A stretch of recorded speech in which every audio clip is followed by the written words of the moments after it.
Welcome, everybody, to this newest edition of the Silver Screen Action Figure Podcast. This is your host, Andre Joseph of AJ Epics Productions, and today we're going to be talking about the magical world of Disney. And we're not just necessarily talking about short animated Disney classics, but we're talking about the wide range of the world of Disney live action films, the classic animated movies like Aladdin and Lion King, and we won't be able to get into every single topic because there's a number of toys we've never played with as kids.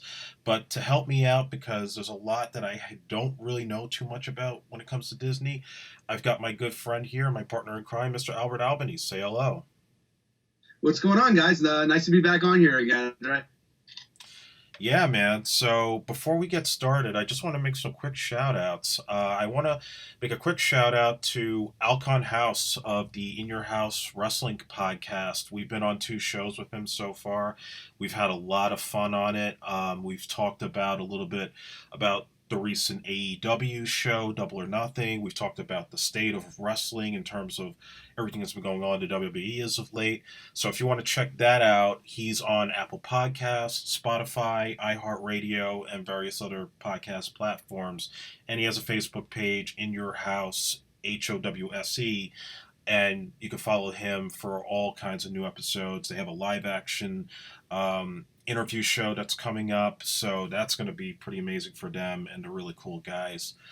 I also want to give a shout out to the Junk Man with the recent episode that I did with him, interviewing him about Star Wars and Indiana Jones and a wide variety of pop culture 80s action figures. So thanks to him for taking the time to interview him about his expertise and experience, and I hope to bring him back on the show very soon. So now, let's get into Disney. So, I don't know where you began as a kid, Albert, when it came to watching Disney movies. As far as I remember, I think that was my first experience in the theater. I think it was about 1986, 87, when Snow White and the Seven Dwarfs was re-released in theaters, and I believe that was like the very first movie that my parents took me to see.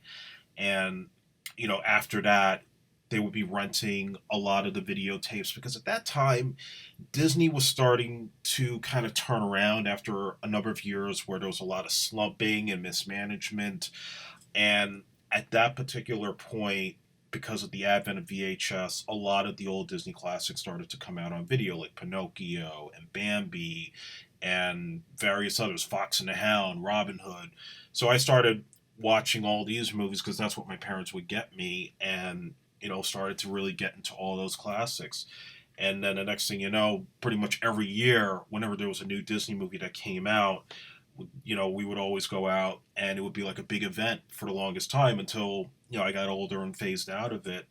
So what's your earliest experience as you remember Disney? So for me, it was the first movie I ever remember watching was Pinocchio. I believe that I was really young, and I think it just came on TV one day. On the very rare occasions, this is, I know kids, this might sound a little crazy, but growing up, we had very basic cable.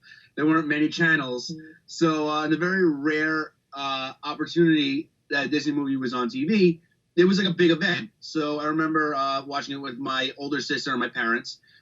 And then I remember the first movie I saw in theaters was The Lion King. My parents aren't big moviegoers. My dad likes to. My mom's not a huge moviegoer, so we really didn't go to the movies a lot. But growing up, I watched almost every Disney movie possible because my younger sister is the biggest Disney fan in the world. I mean, if you ask her anything, she's got the answer for you. She's absolutely crazy about it.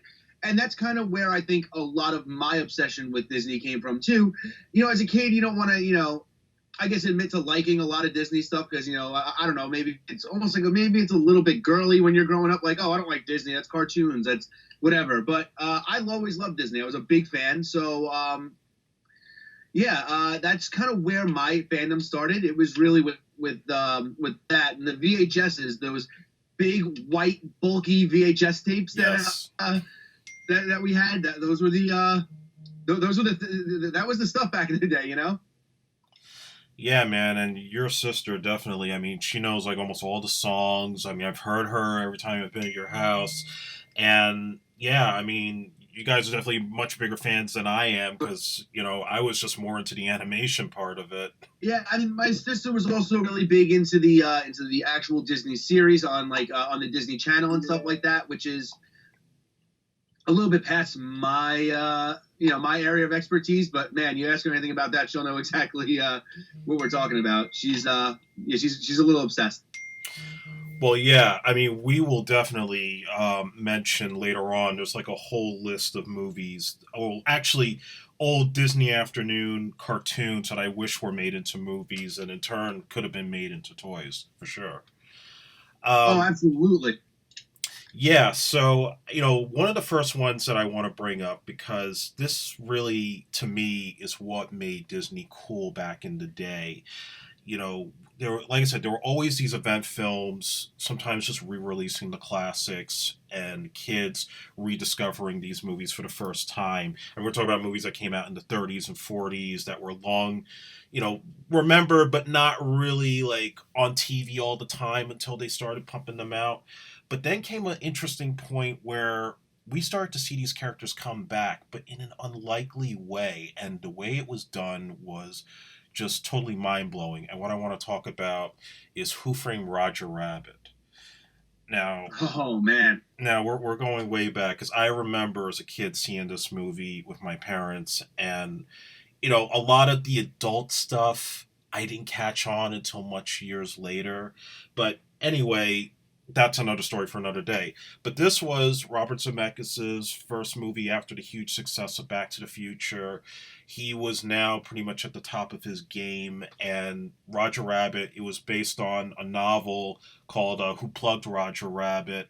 And this was, like they didn't have the Disney characters or the Looney Tunes characters in the book, but the idea was here's a cartoon character in that period, framed for murdering the creator of his animation studio, and he's pretty much on the run with this detective who never likes cartoons. And later on, you find out he has this whole grudge because his brother was killed by a tune, and an interesting twist with that if you ever seen the film. But anyway, Roger Rabbit was mind blowing because it was a Steven Spielberg production, and Spielberg at that point, when he was at the top of his game, was able to get the licenses for the Looney Tunes characters and some of the other characters like Betty Boop and various other period cartoons, and they all kind of came together. This was like the earliest universe building that Disney would do before Marvel. So it was just like this mind blowing thing to see like Donald Duck and Daffy Duck having the dueling pianos and all kinds of crazy stuff. But the Roger Rabbit character, was just totally mind blowing to watch cartoons interacting with live action people. And yeah, I mean, it was just like if you ever seen the movie Chinatown, it was Chinatown for kids. But then when you get something like Jessica Rabbit, I mean, then you get really risque right there. So surprisingly enough, there were action figures for this by LJN back in 1988, and there were actually two sets of these. So there were like the GI Joe sized action figures of Eddie Valiant, played by Bob Hoskins, Judge Doom, played by Christopher Lloyd. They both had their respective accessories. Judge Doom had like the buzzard, and he had the cane. Roger Rabbit, he had like the handcuffs, as did Eddie Valiant, and they had like one of the main weasels, like they had a figure of him, and then they had bendable toys of those same guys, plus a Jessica Rabbit and a baby Herman. The bendables were the ones that I remember buying as a kid, and actually the Jessica Rabbit, I lost the skirt, and I don't know why. It was kind of like the Elizabeth skirt with the wrestling figures. Like just once you lose it, you can never Yeah. find it ever again. But yeah, that's pretty much the ones that I played with. I know there was a plush doll, there was a Benny the Cab vehicle, and while there were no play sets, I think there was like a board game with the dip set at the end of the movie. I didn't have that, but that was like kind of one of the things they had. Interesting line, but I kind of wish there were more figures out of it, especially because it was, a Disney property. What do you remember about Roger Rabbit? I remember that Roger Rabbit almost made it like, almost like watching Disney and, Looney Tunes and stuff like that cool again. It was such an interesting movie, and it was a crossover that, let's face it, we never thought we'd ever see something like that. Disney was always, very picky about the rights of their characters and giving out the rights of their characters. And, this was something that was really interesting because we never thought we'd ever see it. And I was a huge fan of the movie growing up. I remember watching it as often as I possibly can when it was on cable. It was just one of those, like you said, it wasn't, you kind of didn't catch a lot of the adult stuff as you were, growing up. But, there was that, there was those periods of time where, that was one of the better movies as a kid to watch. As far as the toy line, I never owned any of them, but I did have a couple of friends who did, and I thought they were great. And recently we've seen corporations like Mego and a few others that have been starting to get into the idea of re-releasing a lot of toys from different films. And this is one of those that I think that could actually really be awesome to see a re-release for. Not only a re-release, but I always wanted a Roger Rabbit sequel for the longest time, and I was always shocked that as successful as it was, they never produced it. And Robert Zemeckis in various interviews had said that he wanted to do a follow-up, but with every time that there was an idea, like at one point they wanted to do a prequel where the Toons were drafted to World War II to fight the Nazis, but Spielberg decided after Schindler's List he didn't want to touch that subject anymore, so they scrapped that idea. And then Zemeckis started thinking about it again, but then at that point Disney started to change hands. That's when they got Marvel. That's when they got Lucasfilm. And it wasn't so much that they didn't see the commercial value in another Roger Rabbit and having to deal with Warner Brothers again to get the Looney Tunes in, but I think it was just the fact that Jessica Rabbit alone was just too risque and too sexy for the more family friendly image that Disney still tries to put out there. It's a real disappointment in that sense, and I feel like that's one of the reasons why they've kind of downplayed Roger Rabbit over the years. But it certainly needs that second look because I know I've done that second look years ago, and the movie still holds up. And I will put that animation and that style against anything that's out there today when it comes to motion capture work or green screen work, because they had to do that physically with actors acting around air. Bob Hoskins literally, like the process was they would have an actor dressed in a Roger Rabbit suit to do the rehearsals, and then they would have to step out and let the actor redo the scene on film without the actor there, and it's still more believable than a lot of what you see today. The thing about Roger Rabbit was that it was, one of those movies that's completely ahead of its time. And, we see now where, and you kind of mentioned this before with the way that Disney is portraying them. It's just Disney. It's just about every property we see is kind of pushing towards a less risque, more PG 13 type of, a more PG 13 type. It's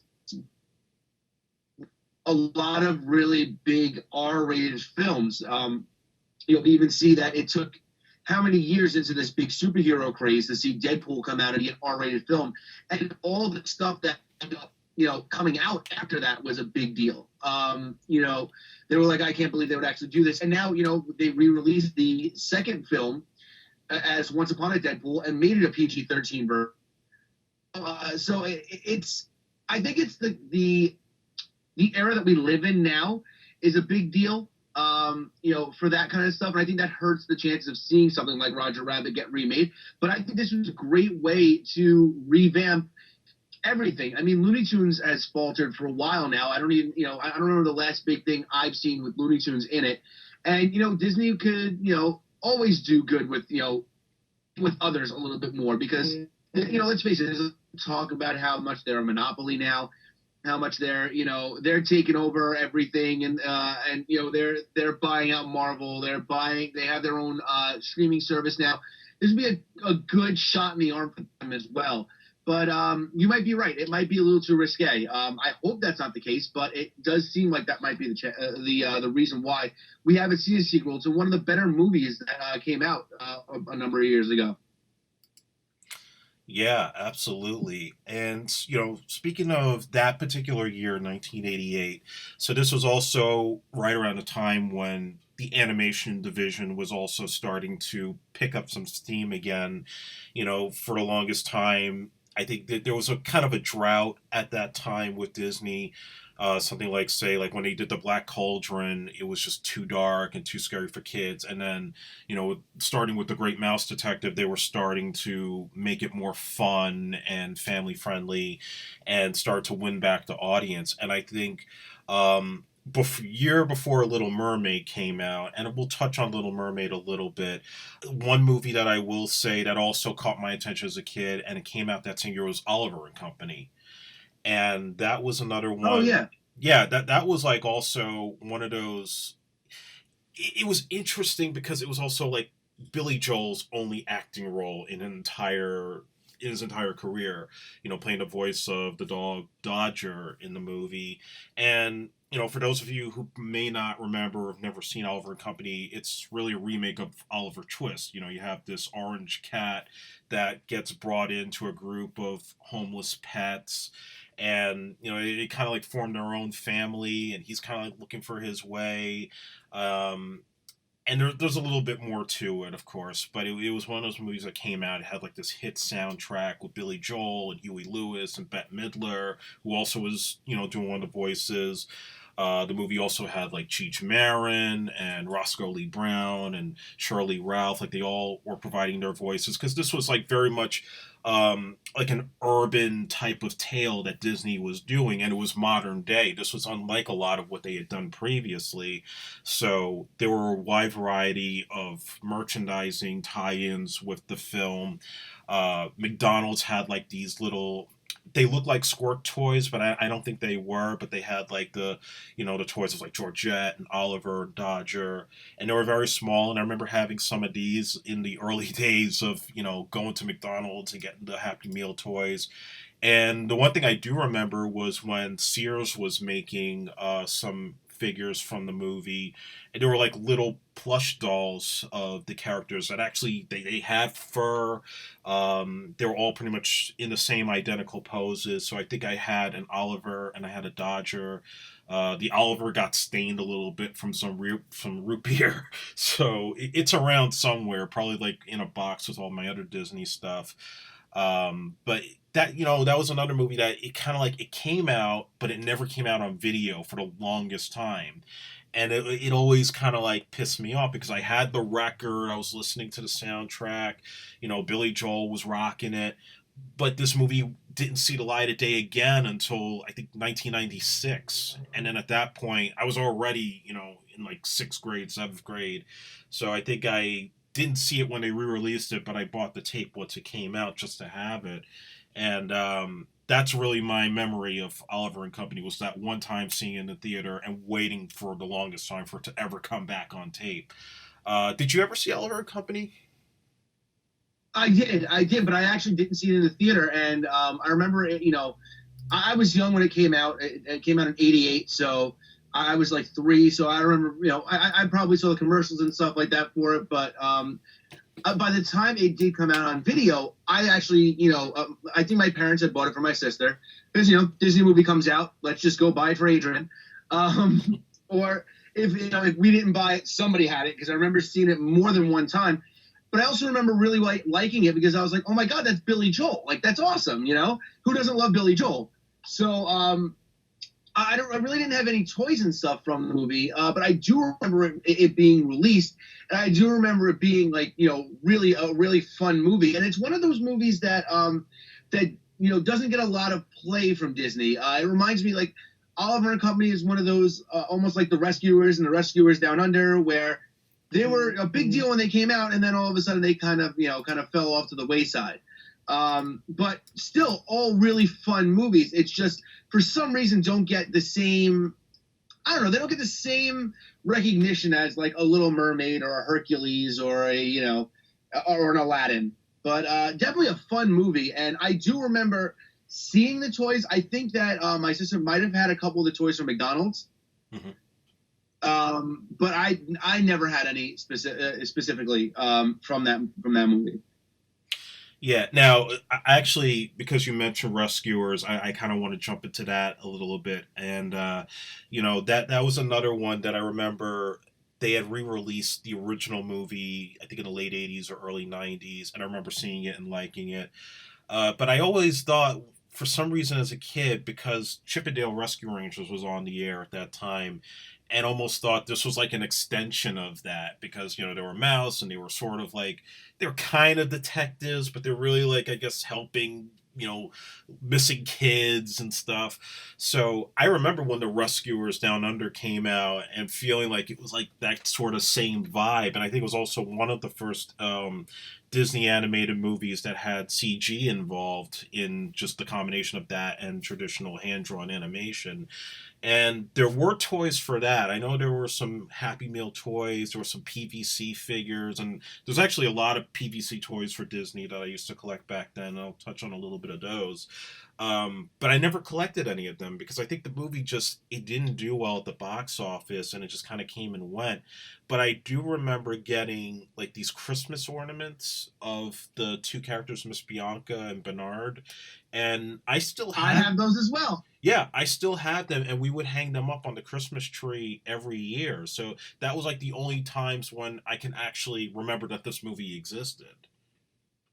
So it's funny that you mentioned that because that's actually what I was going to bring up. I had those as well, and my mom puts them out every year.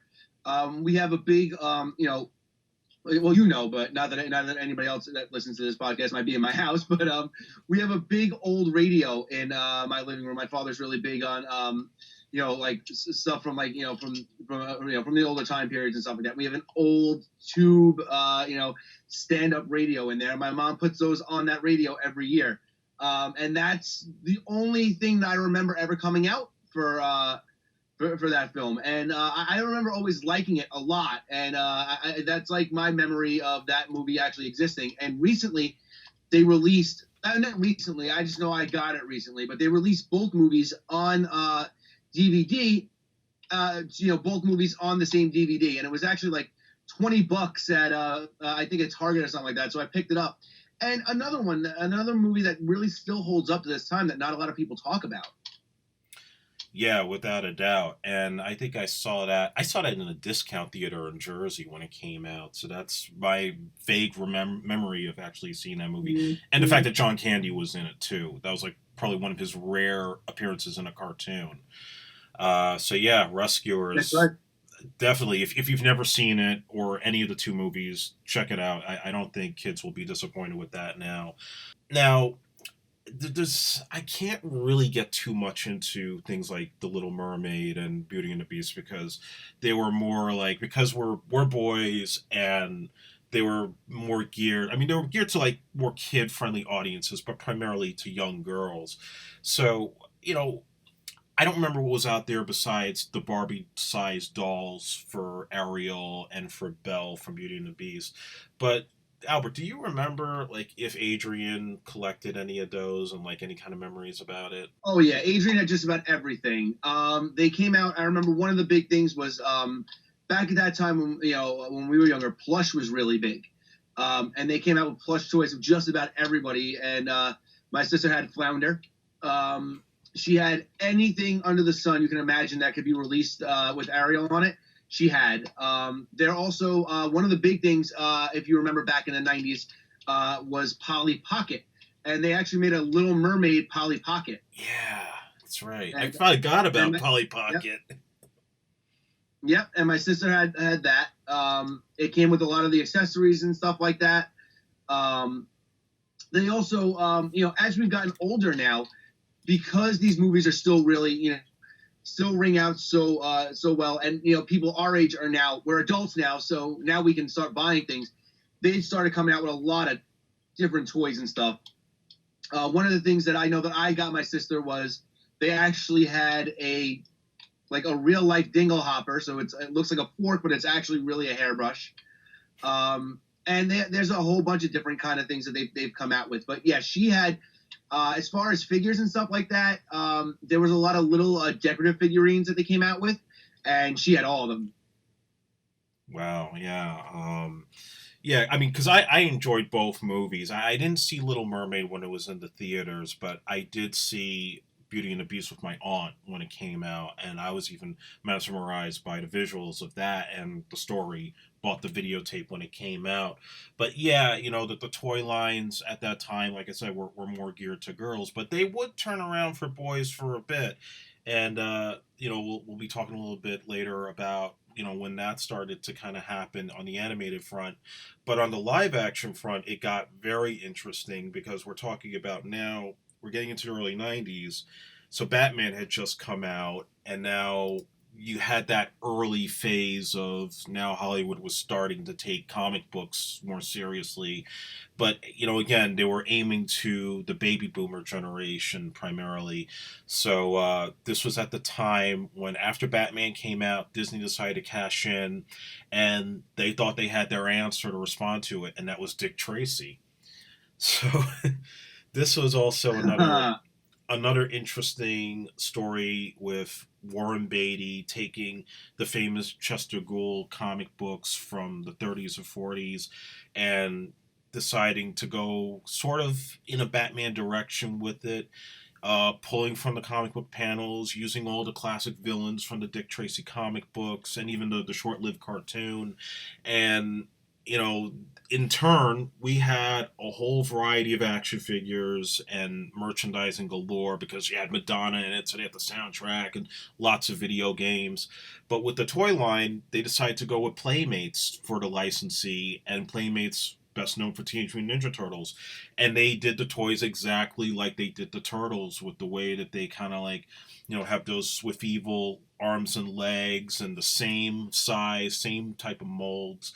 And this was an interesting line, but also one that didn't quite last very long. So, in turn, you had Dick Tracy himself, but he doesn't really have Warren Beatty's likeness that much. And for whatever weird reason, they made this figure, with his suit, and he had the gun, he had the nightstick, but he didn't have the classic yellow jacket, and I never understood that. And that would be the case with a lot of the other figures. They decide to get all kind of subversive, Um, they didn't have the only other good guy they had outside Dick Tracy was his partner Sam Catchem, who would wear like the orange suit. And then you had a whole bunch of villains. Obviously, Al Pacino's Big Boy Caprice. You had Itchy and Mumbles and the Brow, and various other characters. And believe it or not, these were like maybe the for actors like Al Pacino and Dustin Hoffman, among others. These are the only action figures they ever had made of each other.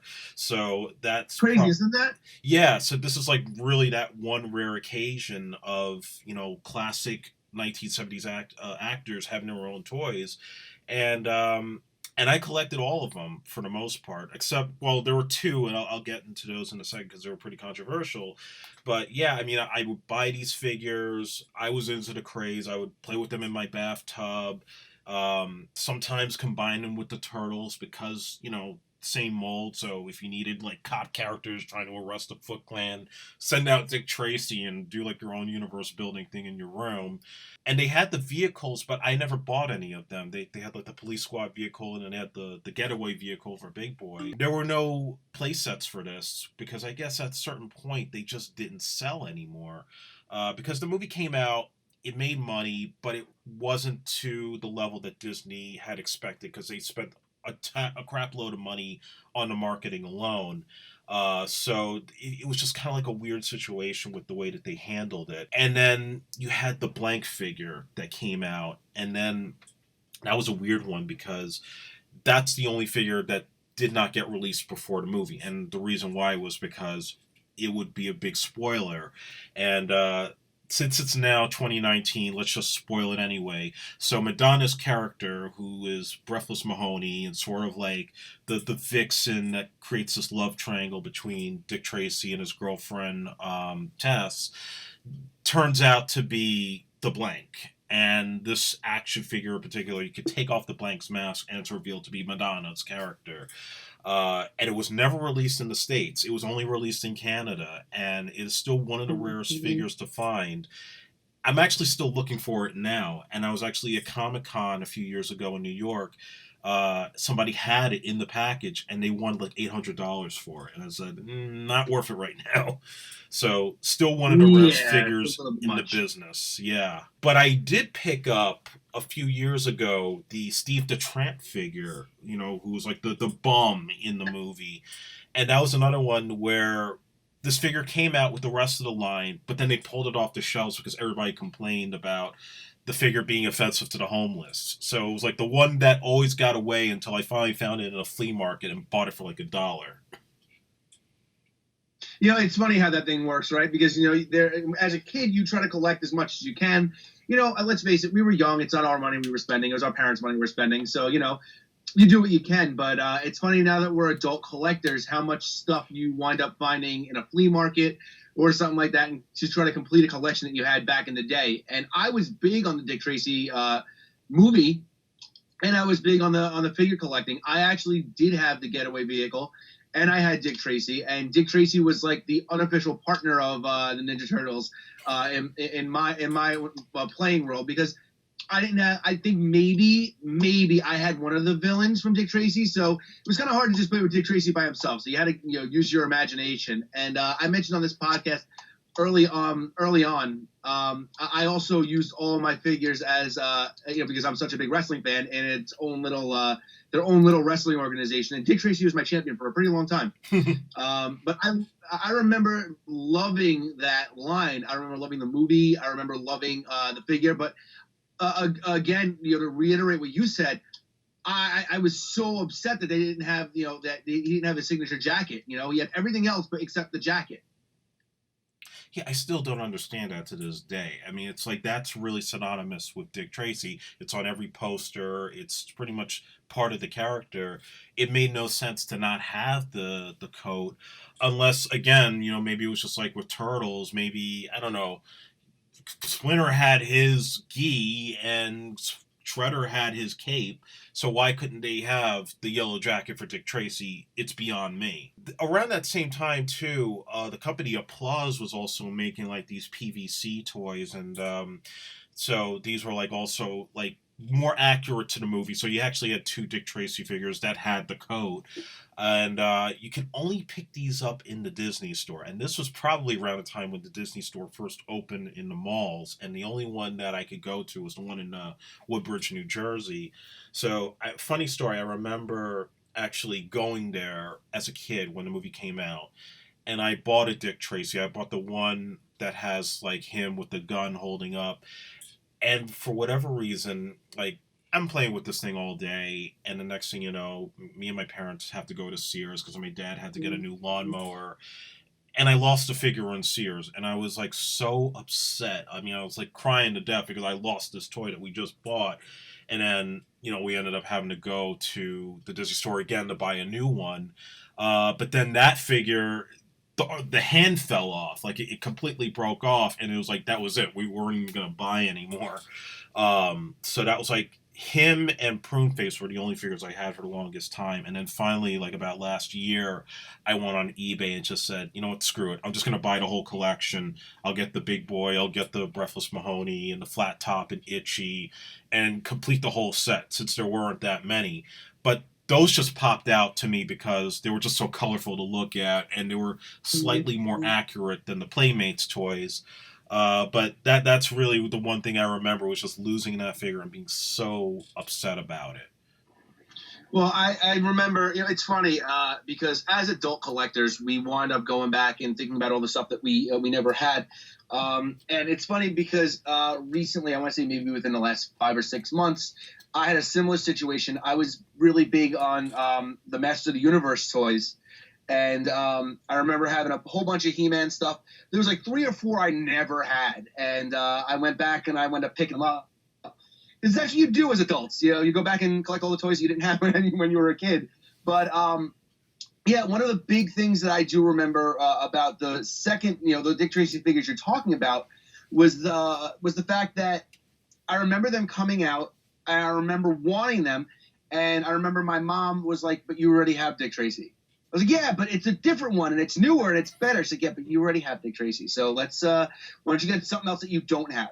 And I remember never getting them, and I was a little upset. But I also remember, I think she also kind of said that because we weren't going all the way to Jersey to just go pick me up some sort of action figure that we couldn't get on Staten Island. When she found out that it was like a Disney Store exclusive, and at that point we didn't have one. It was a little bit more difficult. But I remember always liking them and wanting them more because he had the coat, and that was my thing. I was like, oh, he's a lot more realistic. I want this one, and unfortunately, never got him. Yeah, so this was another movie too that I also would have to say because they didn't know if they were going to do a sequel to it or not, and that's why they had so many villains from the comic book in it that they just jammed in. But apparently, I know Warren Beatty wanted to do a sequel for the longest time, and I think that there was a whole legal issue with the Chester Gould estate that prevented it from happening. And believe it or not, the guy's like 80 years old. He still wants to do it, and I don't know why. I think Dick Tracy is time for a reboot. I think that's one of those movies that at this point I'd definitely like to see a reboot. It's a good story that had that only one of the movies were ever made. It's a good story to tell, and it's something that with all the remakes that we're seeing in Hollywood, that's one of them I actually wouldn't mind seeing. Without a doubt. And then the next year, it's still kind of in the Dick Tracy live action direction. We also had The Rocketeer. Now, The Rocketeer, when that came out, the only story I remember about that movie, because I'd only seen it one time, and I was traumatized because I remember seeing that movie. It was my mom, my dad, my cousin, and my aunt. And then we come out of the movie and somebody broke into my dad's car. So that's like what I remember about The Rocketeer, and didn't see the movie again for the longest Damn. time. Yeah, pretty traumatized as a kid. But when The Rocketeer came out, there were actually a couple of action figures for that one. And I think there were three of them that I actually had. One was there was a doll that had like him in this sort of like Superman like pose.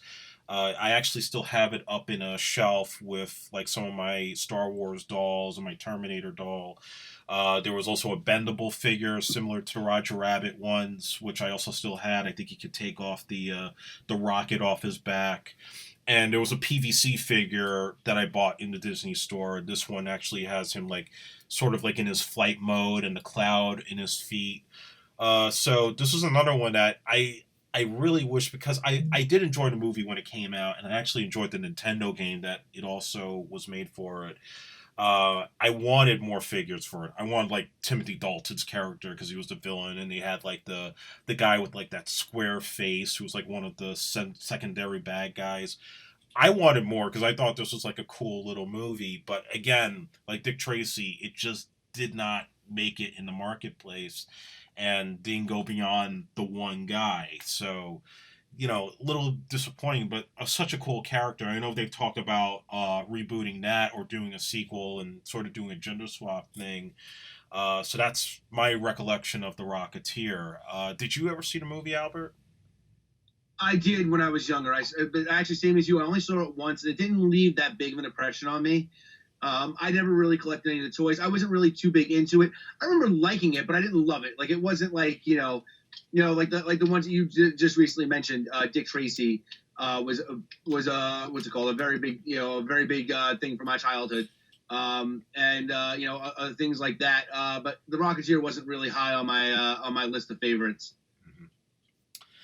Yeah, so I mean that's really as much as we could say about the Rocketeer. Again, I think that's due for a reboot as well. But at the time, I think we could have had a better line of toys for sure with that one. And now we're jumping back into the animation part. So now, like I said before, a lot of Disney movies that were coming out before that, I mean, again, they were family friendly, but a lot of it was more geared to young girls. I feel like that changed when Aladdin was released because now Absolutely. you had like a pretty cool male lead in the title character, and of course Robin Williams playing the genie. It is just an unforgettable performance. That sorry Will Smith, but you just don't hold a candle to Robin Williams, who could do just about anything in any voice. Uh, Memorable, The one thing I do have to say about yeah. that though is I did see the live action one, and for what it's worth, I know it's not everybody's, you know, that not everybody's favorite. He's never going to be Robin Williams, but I think Will Smith did a passable job. Yeah, I mean, I thought it was good. I still have to see it for myself, but I just because Here's the thing. He never tried to be Robin Williams. He tried to be his own, and I think that worked out well. all right, yeah, fair enough. But yeah, I mean that original movie though. I mean, there was so much to like about it. I mean, just the Oh animation, God.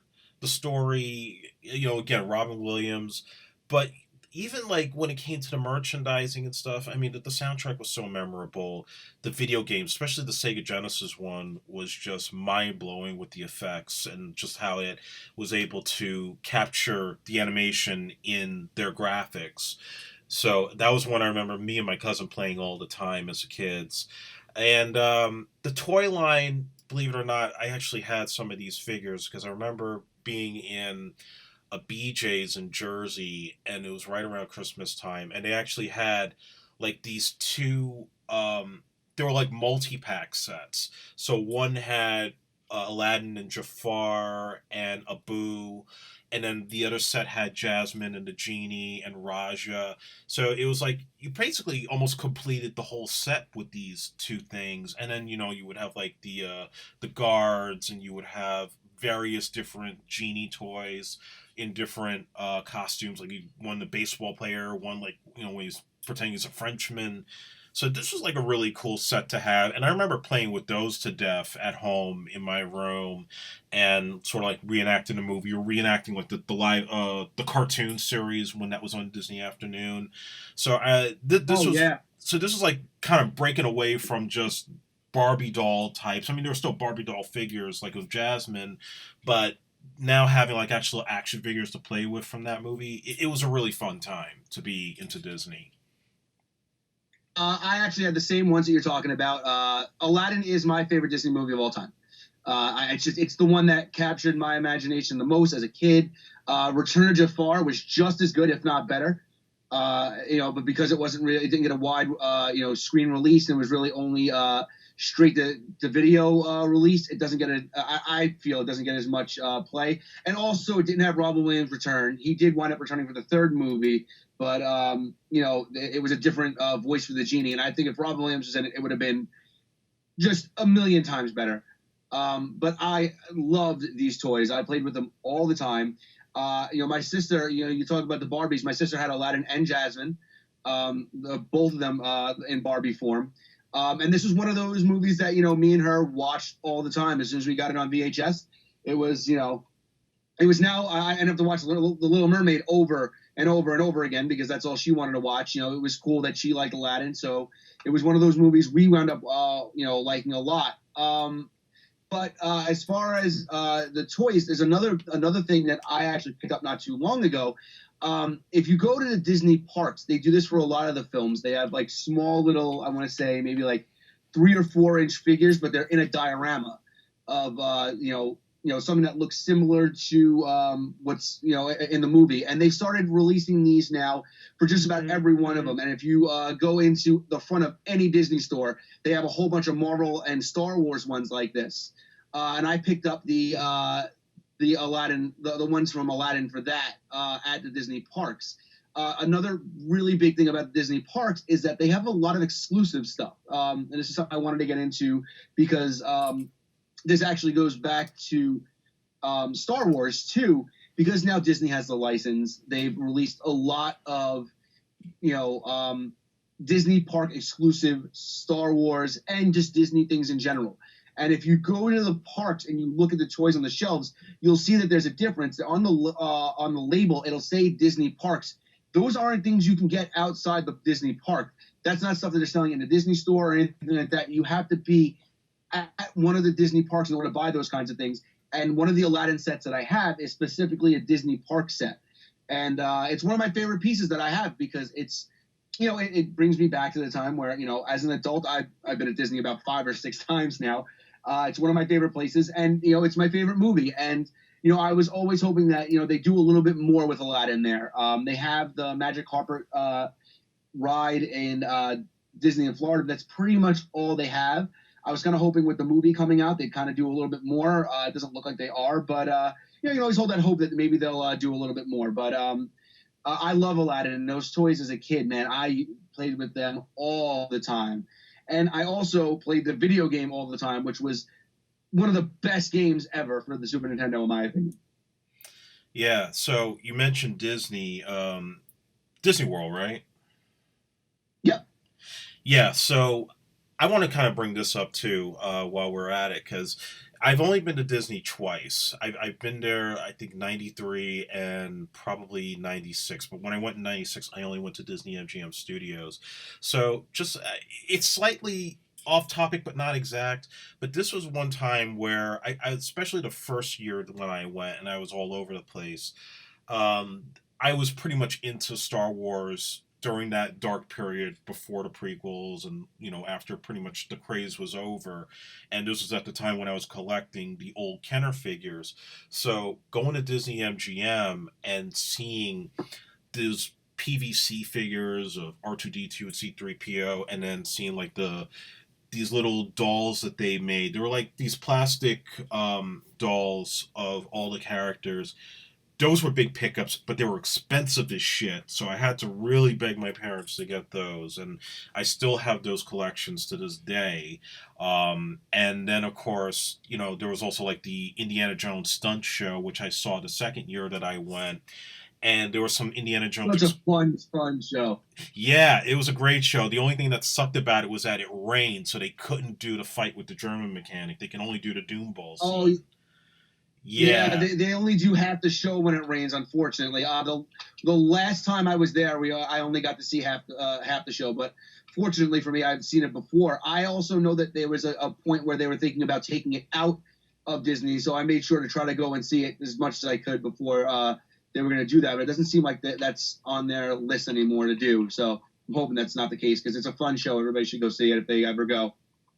Yeah, and that's the one reason why we want to go back and see it again is because Disney had those exclusive Indiana Jones toys that you could only buy there. You couldn't buy it anywhere else. And I've seen them on eBay, and they have like the single Indiana Jones figure, but then they also have we mentioned with Aladdin, they would have like these group packs with all the characters in it, and they look good. I mean, I'm actually thinking about picking one of those up on eBay if the price is right. So that was the thing about Disney World and Disneyland for sure is the fact that they would always make these exclusive toys you couldn't get anywhere else. You could only buy them in the park. They were ridiculously expensive, but if you were into that stuff, and especially at that time when there were no new movies out to make merchandise for, that was the place to go. Yeah, I know that they've kind of calmed down on the pricing on some of them now, which I was actually surprised with when I went the last time. Actually, some of the ones that I think were like around 50 when I went, or maybe around like 2025. So they kind of calmed down a little bit when it came to pricing. But other than that, I mean, it's Disney knows what they're doing. They're smart. They know how to market things. You want to go and get these kinds of things? Sure, you can probably find it on eBay secondhand somewhere. But you really want the full experience? Come to the park, spend your money, and then spend your money on more stuff that you want. As a matter of fact, when I went, the first year I went ever was with my ex-wife, and we went down there, and I wasn't actually too into the idea. We were supposed to go to Aruba. Long story short, we couldn't go. We wound up doing Disney instead. And once I got there, I realized, oh crap! If I ever go here again, I have to bring a suitcase back for all the stuff that I want because I held back on buying so many things because this is my like a lot of exclusive things you weren't finding in stores and stuff down there. And I did that the next time. I bought a carry-on bag and I picked up everything I could the year afterwards. Yeah, and just also on a side note too, when I first went to Disney, they had a toy store in there where they sold like nothing but Mattel toys, and then they had like a bunch of Last Action Hero figures. So I was able to get the villain from the movie over there, and actually I took it from a kid who was about to buy it because at that particular time you couldn't find a villain anywhere in a Toys R Us or a KB because I think the movie had bombed, and they started pulling the toys off the shelves. So that was like kind of a fucked up tale, but yeah, that was like the one place where I got that in the car. Listen, as a kid, you got to do what you got to do. I remember, I regret, like, I wish I had stories where I did take things away or take advantage. I regret so much. This kind of goes into me and you both have an affinity for wrestling figures. At the end of the Hasbro run for the WWE stuff, they had, like, nobody wanted the Hasbros anymore, and they had bins as 3 for 10s, and I never got them, and I'm so mad at myself for not taking advantage because I'm going back and trying to complete my Hasbro collection, and well, they're very hard to find. So Those were some good deals back then, man. Going to KB, the three for I ten, know. yeah. And speaking of Hasbro, so there's another Disney movie that really went above and beyond in terms of toy licensing, and that was The Nightmare Before Christmas by Tim Burton. Holy shit, this was accurate as hell. The Nightmare Before Christmas is one of those films that I think a lot of people, you know, you're a huge fan of Nightmare Before Christmas, or you're just like, oh yeah, that's a movie. It's one of the two. You either have a Nightmare Before Christmas tattoo and everything that ever came out, or you kind of don't have anything. There's no real middle ground with that movie, and it's such a good movie. But it was smart because Disney, took Tim Burton, who was hot at that time, and said, "Here you go, carte blanche. Do whatever you want to do. Knock yourself out. Have fun. This is yours now." And yeah, man, the merchandising on that is crazy. Yeah, man. I mean, like you look at these toys, and at the time, I only had Jack Skellington and I had the Mayor, and I might have had Sally, but I don't remember. But those figures, it was almost like they just took the dolls and said, "Okay, we're just gonna mass produce the actual puppets from the movie, and we're just gonna start mass producing them and selling them." Because they were like dead on what you saw in the film, and even now, because I don't know if they lasted that long on the shelves, they became so rare. They're very ridiculously expensive to get now, and they're almost like exclusives just to find in any store. Because they had like virtually all the characters from the movie, all the same likenesses and styles. I think even the Sally toy, you could pull it apart just like Sally in the movie.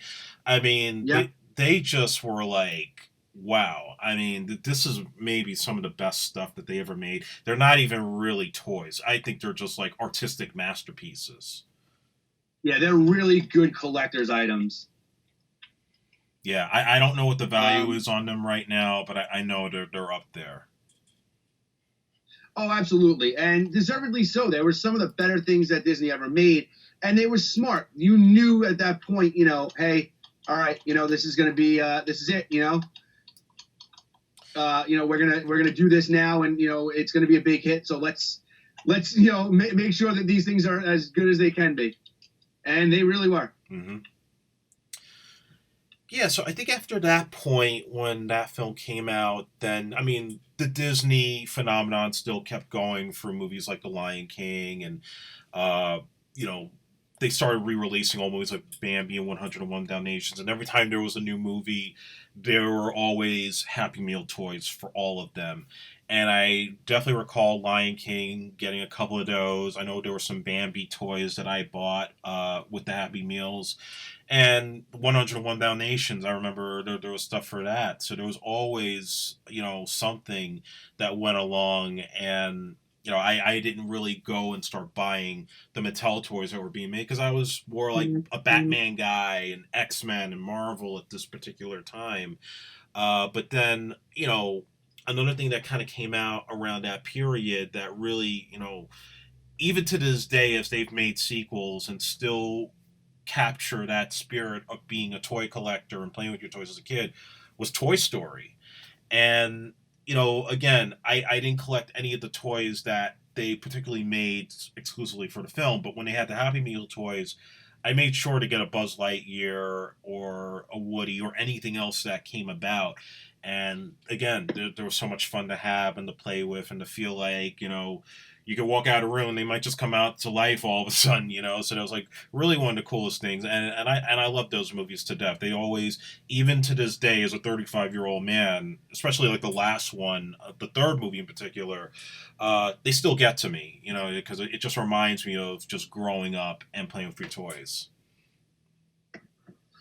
Yeah, the Happy Meal toys were a big deal. They were a big collection around my house. My parents, you know, weren't the biggest the biggest fans of us eating at McDonald's, but that's the only way to get some of the toys. So that was a pretty big deal. And my sister had a bunch of these things. She had the little ones for 101 Dalmatians. She had a bunch from The Lion King, and she definitely had a few from. Oh, you brought up another movie, and I can't. And now it's slipping my mind. But yeah, she had from Toy Story. Okay. And I also remember that they, like I said, plush was really big as a kid, and my sister had a big plush, not big, like medium-sized plush Simba, but like baby Simba when he was, like teenage Simba, I guess more than anything else, which was one of her favorite things that she had. They licensed a lot stuff for these films, and my sister had as much as she possibly could. But the Happy Meal ones were always like they were the easier ones to get. Like you got a Happy Meal and you got something with it. And you have to go to different McDonald's, or you'd have to ask specifically because you'd go like twice and you get the same toy, and it's like, I already have this one. Don't you have another one? Kind of a thing. Yeah, that would always be the thing. We would get doubles, and I either like give them away or they would just still be in the plastic. And I think I have some around. I probably would get rid of if I found them now. But yeah, I mean, you would get like doubles of them, and pretty much they would stay with you. Yeah, absolutely. Yeah, and there were some random ones too that I remember getting, and because again, like I said, at this point, I started phasing out of that type of toy collecting. But I think also, didn't the Goofy movie also have Happy Meal toys? Or was Yes, it they Burger did. King? I think Burger King may have made toys Oh, they for. did. Yep, Yeah. it was Burger King. Yeah, because there were a couple of those that I remember having, and those were like the only real Goofy movie toys that they had. And I think that was really it as far as that stuff goes. I mean, again, we could get into like Hercules or Tarzan or, like some of the ones that came out later on, Bug's Life. But I really wasn't watching Disney movies as much. What about you and Adrian back then? So if a movie came out, Adrian somehow found a way to see it. But at that point, she also kind of was growing up a little bit more and didn't really start collecting, many of the toys as much as she used to. Like it wasn't a must-have anymore. But yeah, we definitely still saw the movies. We're still, I mean, to this day, we're both we're both kind of crazy about when like the movies came out. They just released the Frozen 2 trailer, and when I saw it got released, I texted her immediately at like 7:45 in the morning, and I was like, "Hey, oh my God, the trailer's out! Did you see it?" And she was like, "No, I didn't. I gotta go watch it." So we're Disney kids. We grew up a Disney family. It's one of those things that are ingrained in us. Adrian's first Disney trip, she went with me, and her second Disney trip, she went with me. So it's one of those things that Disney's one of those things that bring people together. My girlfriend loves Disney, and we went a couple months into our relationship. We were like, all right, let's do it, and we went to Disney together too. It's just one of those. It's one of those things that gives you, a common, just a common thing that a lot of people like, and when you're really into it, you're really into it.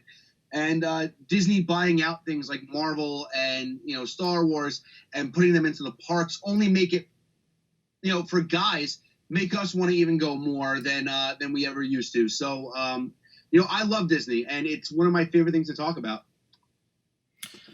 Yeah, man. So, I mean, we'll start little by little wrapping this up, but we always end the show with the movies I wish we had as toys, that they didn't make at the time, but they might have made today.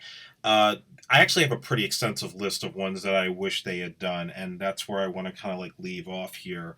So, I actually listed, let's see, one, two, three, five movies that I wish they had action figures for.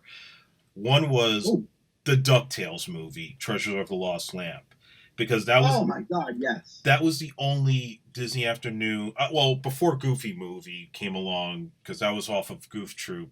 That was the only one of the Disney Afternoon cartoons that actually had an action film, and I mean, I loved that movie to death when I was a kid, and Christopher Lloyd playing like the bad guy in it, and, having the genie, and Huey, Dewey, and Louie making a whole big mess in the mansion, or even the third act when they take the entire money bin and turn it into like a evil fortress. I mean, that was some cool shit back then as a Yes. kid, And I only wish that they had like Gizmo Duck in it, and it could have been like a whole big thing, but that was one movie because I think there were like some PVC ducktail toys back then, but for that movie in particular, if Mattel had done something, I totally would have bought some ducktail toys for sure.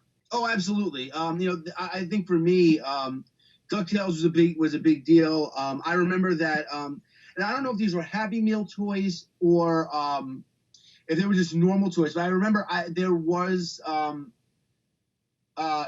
some toys they made for the cartoon series.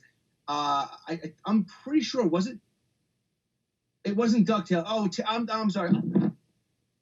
They made a whole bunch of stuff for them, and I remember getting those. They had like the little planes with with the different characters in there, Oh, for Tailspin. and the different like little. Yes, yes. Okay, yeah, And I they had had those. stuff like that for those, but they never had anything for Ducktales.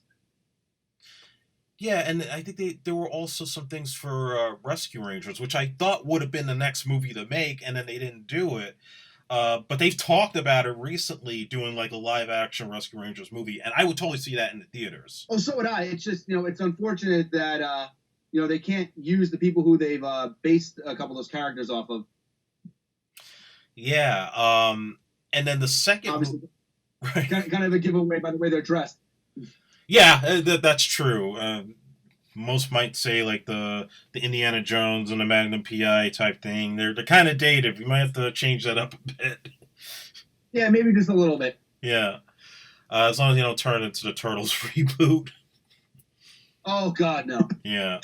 Mm-hmm. The second movie that I wish they had figures for was The Great Mouse Detective, because that was another one that it came out when I was very young, so I didn't see it the first time. But when they re-released it in the '90s, I loved that movie too. And again, I thought that felt like it was a Rescue Rangers type of movie. Um, and that's one that I think there may have been some kind of PVC toys for it that were made at that time, which I never had. But if they had something like that too, that's another one that I would get. I mean, because you had Vincent Price as the villain, and just that was kind of like it was sort of dark, but still kind of like going back into like the fun type of Disney animated movie. So that's another one that I know I would have bought figures for. The great I'm sorry, The Great Mouse Detective is one of the movies I actually didn't get to see until a lot later on in life. I was never, I knew it had come out, but I never owned it. So it was one of those things where I never had a chance to really see it until I was a little bit older. And I was like, how did this slip out of my viewing? Because it's such a good, fun movie. And yeah, definitely. I mean, like I said, I wasn't big into it when I was a kid, but especially going back, one of the things I do want to do once I have the room, because I just don't have the space right now, is to start like a Disney collection, to get like some of the figures from a bunch of the from a bunch of the movies that I liked when I was a kid, and that would have been one of them that I would have at least liked to have a couple of characters from. Yeah, I'm on Google right now, and there were a bunch of plush dolls that you can only buy in the Disney store that I see right now.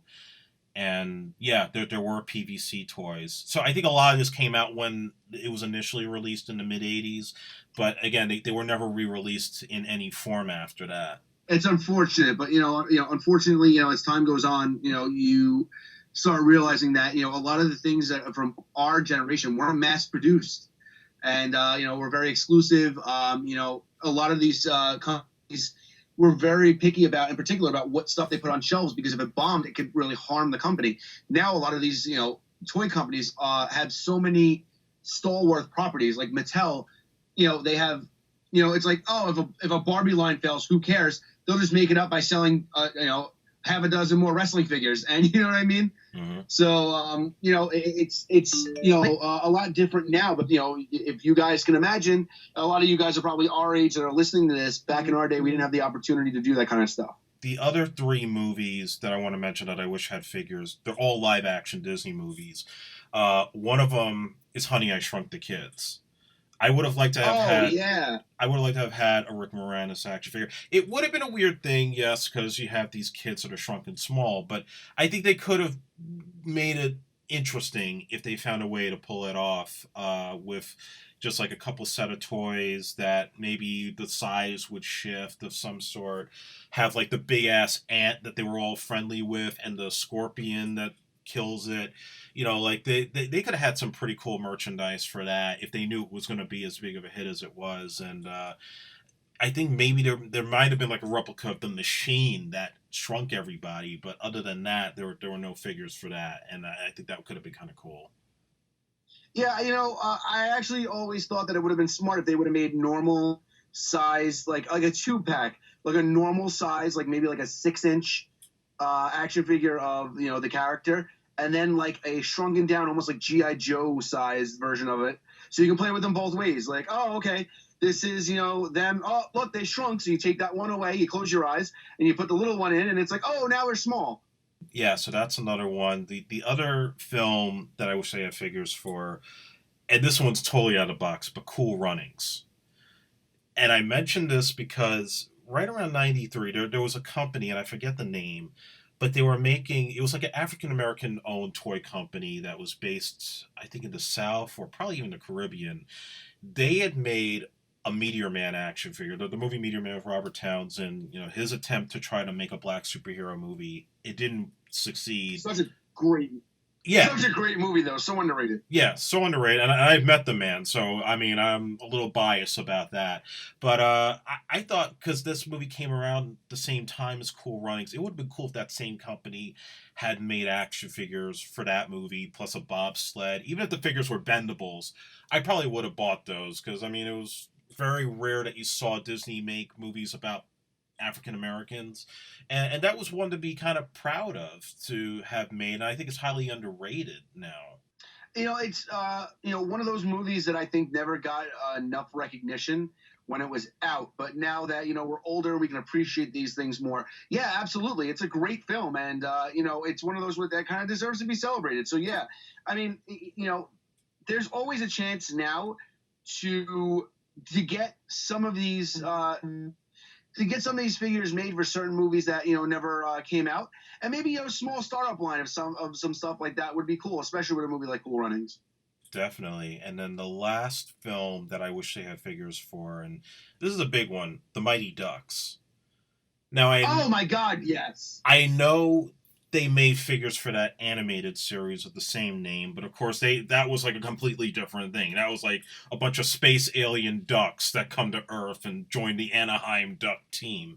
So that has nothing to do with the movie. But I would have, I mean, because like especially the second one with all the different teams having different colors, I would have loved to have some Mighty Duck toys of some type, just with like a Gordon and Charlie and everybody pretty much in their outfits. They could have been like the starting lineup toys for the Mighty Ducks, like the way starting lineup used to make all the famous sports figures and every sport that there was back in the '90s. That could have been cool to have. I completely agree. I actually the Mighty Ducks is growing up as like for me and my sisters. I'm sorry, for me and my younger sister was one of our favorite movies of all time. It's it would have been hard to, I guess, maybe to play with them unless they would have really made them interactive. Like what I always thought they should have done was a lot of tabletop games were really big back in the day, and they used to have like those tabletop hockey games where you almost like you could swivel the stick on one of the characters and shoot the puck and stuff like that. Yes. I never understood why I didn't make one of those with the Mighty Ducks on it. Yeah, that would have been so awesome to have. And I know any kid that was big into those movies would have bought something like that. Yeah, definitely. Yeah, so what are there any particular Disney movies that you wished had action figures in your day? Man, you hit the nail on the head. My big pick was going to be Mighty Ducks. Yeah. Because that was my like one of my favorite movies. All three of them. That was actually I wasn't a huge hockey fan when the first movie came out, and that's actually one of the things that made me start watching hockey a little bit more. Not only that, our mutual friend Dennis was really big into it, and I started watching it with him a lot. But seeing those movies, I was like, man, hockey's a cool sport. Let me get into it. But the Mighty Ducks, yeah, absolutely. I would have loved, even now, to have like, even if they did, like you said, like a starting lineup kind of a series with some of the with the Bash Brothers and Yeah. all that kind of stuff would be great. Yeah, that totally would have been awesome to have. So, yeah, I mean, I guess we're gonna wrap this up. I mean, unless there are any other movies that you can think of that you remember collecting. I think that for now that's pretty much it. I know that another thing I kind of wanted to dip into was just the fact that Disney's done really well, especially within with their marketing to get young girls into really wanting all the stuff that you possibly could for Disney. And I know that now they've come out, and this is like I want to say in the last 5 or 6 years came out with dolls that are like a little bit bigger than Barbies, but they're like the younger version of like all the Disney princesses, and that was huge for years. Disney is just great with their marketing, and I think that with you can even this encompasses now because they're owned by Disney, the Marvel and the Star Wars things. We're getting more stuff coming out. And a lot of people are saying, "Hey, this isn't good because Disney is a conglomerate and they own everything, and maybe that's a bad thing." But it also is a good thing for us because their marketing department behind a lot of these things are giving us the opportunity to see a lot more stuff that we never thought we would see released actually see the light of day. So I love the fact that Disney has such a strong marketing team, and they really make a lot of outside the box things that a lot of people like us would really want to collect. I mean, if you want to decorate your entire house in Star Wars, you can. There are Star Wars kitchen appliances, there's Star Wars pillows, there's Star Wars bedspreads. Like you can decorate your entire house in Star Wars stuff and not even bat an eyelash. And I kind of like that. Yeah, without a doubt that I would think now having Lucasfilm and having Marvel, there's just a whole plethora of merchandising out there now that we've never seen before. And, because of Disney's ownership, it just is now, you can't go anywhere without being able to find Marvel toys or Star Wars toys or anything that's related. That used to be such a rare thing to get in the old days. Now it's like all over the place, no matter where you go. So yeah, I mean, I guess to leave it off, this is certainly a conversation we're going to continue at some point. Maybe there'll be a part two to this down the line, because I know again there's a lot of movies we didn't talk about, and it would be nice to maybe one of these days get a female perspective on the dolls and some of the other Disney movies we didn't talk about, like Pocahontas or The Hunchback of Notre Dame, and some of the others that again we started aging out of that point, so it'd be nice to get those perspectives from different uh, girls and age ranges, you name it. I completely agree. It's a good story, especially there's good stories to be told, especially with the Disney really picked back up where maybe it seemed like maybe it might have been slipping a little bit when they released Frozen, and it just reset that whole entire generation of girls now, wanting to see these Disney movies. So they're really smart when it comes to doing that. The recent Wreck-It Ralph movies, including different video game characters from all across different platforms, is a big deal, and it would be nice to get some perspective from somebody maybe a little bit younger than us who actually grew up in that time. Absolutely, man. So we're gonna wrap this up now, and as always, like our Facebook page, the Silver Screen Action Figure Podcast. You can follow us on Twitter at SilverScreenAF1. And as always, if you want to email us with questions, comments, or suggestions for upcoming episodes, email us at silverscreenafpodcast@gmail.com. Albert, plug your stuff. So you can find me on YouTube if you search the Slam Sessions Network. I recently posted over the past 2 weeks. I posted 3 new videos, so please check them out. Give it a like and a subscribe. That would mean a lot to me. And yeah, if you want to know what's going on the YouTube channel, like my Facebook page. It's facebook.com/the Slam Sessions Podcast Network. Awesome, man. So, like I said, we're going to pick up this conversation in the near future. But until then, guys, we will see you at the movies.